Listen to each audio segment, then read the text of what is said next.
Pour moi, mon jardin, c'est vraiment mon atelier dans ma tête. C'est vraiment l'endroit où je cherche et c'est souvent l'endroit où je trouve. Un caillou doux, c'est un fragment d'un monde intérieur. Pour moi, c'est ça. En fait, ça me suit depuis quasiment le début de ma peinture. J'avais pas encore trouvé le nom à l'époque, mais j'avais déjà ces petits volumes qui étaient mauve, jaune et noir à l'époque. Un petit peu, beaucoup moins graphiques que maintenant. Et en fait, les cailloux doux m'ont jamais quitté. Le caillou doux à la base, c'est un véritable caillou sur lequel je passe une couche d'apprêt blanc pour travailler la matière avant d'attaquer les dégradés.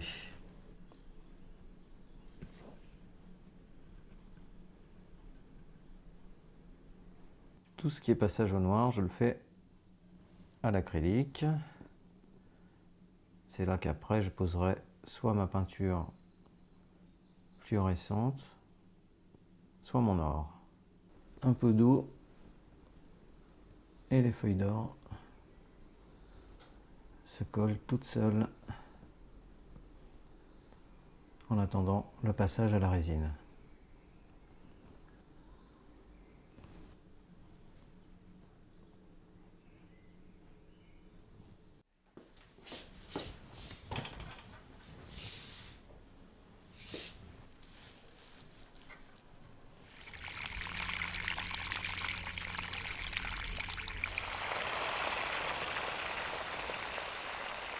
L'or sur sur les toiles, sur les corps, c'est vrai que si la peinture qu'elle soit allumée, qu'elle soit mise en lumière ou pas, l'or, lui, va refléter à la lumière naturelle, en fonction du soleil, en fonction de l'or, quelque part, et ça reste encore vivant.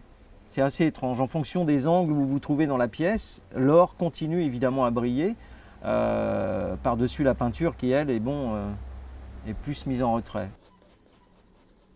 Avant d'attaquer l'or, il faut faire une bonne préparation au crayon. Et aller très loin dans le détail, parce qu'après, il faut tout recouvrir de peinture pour redessiner à base de feuilles d'or.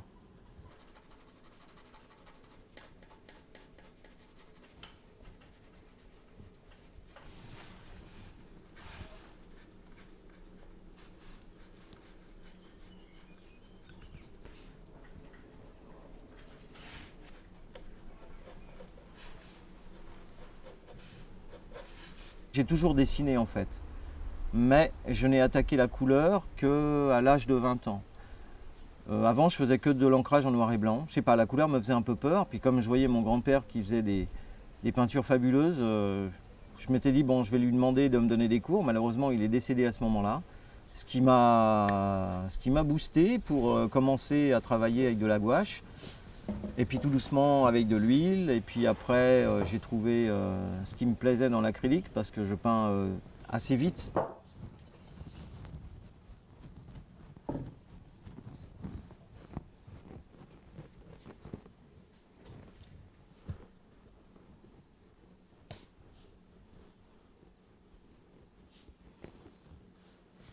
Voilà, surtout bien étaler l'eau.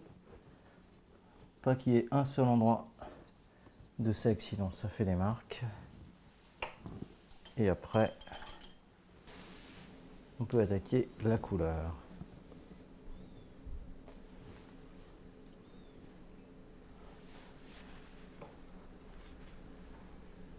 Et voilà, avec des couches successives de couleurs, différentes zones d'eau, une matière travaillée en dessous, on arrive à faire des mélanges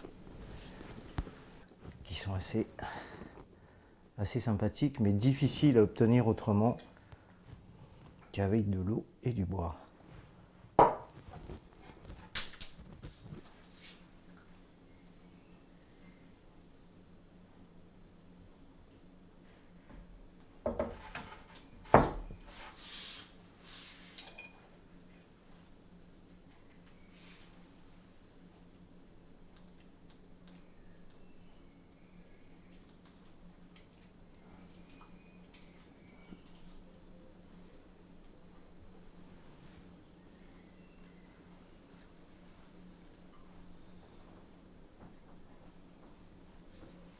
Et voilà.